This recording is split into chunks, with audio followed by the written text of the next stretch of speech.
రేవంత్ రెడ్డి గారికి hats off. ఎందుకంటే రేవంత్ రెడ్డి గారు సీఎం అయినప్పటి నుంచి నిన్న ఇంటర్నేషనల్ డ్రగ్ డే వరకు ఆయన డ్రగ్స్ మీద స్ప్రెడ్ చేస్తున్న అవేర్నెస్ కి హ్యాట్స్ ఆఫ్ అని చెప్పాలి. ఎందుకంటే అమెరికా లాంటి డెవలప్డ్ దేశాల్లోనే ఫిలడెల్ఫియా లాంటి సిటీస్ లో డ్రగ్స్ కి అడిక్ట్ అయిపోయి జాంబీస్ లో తయారవుతున్నారు. లిటరల్లీ జాంబీస్ లో తయారవుతున్నారు. ఎవరికైనా ఇంటర్నేషనల్ ట్రావెల్ చేసే వాళ్ళకి ఐడియా ఉంటది. అర్జెంటీనా, బ్రెజిల్, యుఎస్, యూకే లాంటి పెద్ద పెద్ద కంట్రీస్ లో కొన్ని స్ట్రీట్స్ ఉంటాయి. అక్కడ డ్రగ్స్ కొట్టి కొట్టి కొట్టి తిండి కొంప ఏమీ లేకుండా, దిక్కు దివానం లేకుండా డ్రగ్స్ కి అలవాటు అయిపోయిన వాళ్ళు ఎంతో మంది ఉన్నారు.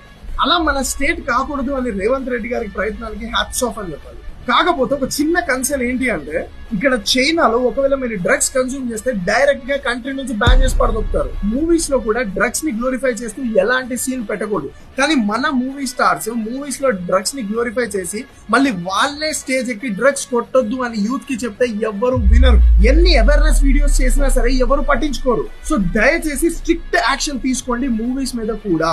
అలాగే హైడ్రా ద్వారా మీరు ఎలా అయితే అన్ని బిల్డింగ్స్ ని చాలా స్ట్రిక్ట్ గా కూల్చేశారో, అలాగే సిటీ అవుట్స్కట్స్ లో లో పోలీస్ ఇన్ఫ్లుయెన్స్ ఉన్న కాలేజెస్ ని మీరు రైడ్స్ చేయించగలిగితే ఎంతో మంది స్టూడెంట్స్ ని ఈ డ్రగ్స్ నుంచి, గాంజా నుంచి కాపాడిన వాళ్ళం అవుతాం. కాలేజ్ స్టూడెంట్స్ మెయిన్ టార్గెట్ ఈ డ్రగ్ కార్టెల్స్ కి. సో కాలేజ్ స్టూడెంట్స్ లో ఈ గాంజా, డ్రగ్స్, సబ్స్టెన్స్ పట్ల ఒక భయాన్ని గానీ మీరు పెట్టగలిగితే ఈ సప్లై చైన్ ని మనం కట్ చేసిన వాళ్ళం అవ్వచ్చు. ఈ గాంజా మీద నేను ఒక వీడియో చేశాను, ఇది ఎలా మన బ్రెయిన్ ని ఎఫెక్ట్ చేస్తుంది అని.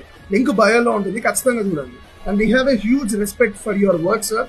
ఈ ఇన్సైట్స్ ని కూడా మీరు కన్సిడర్ చేస్తారో అనుకుంటున్నాను.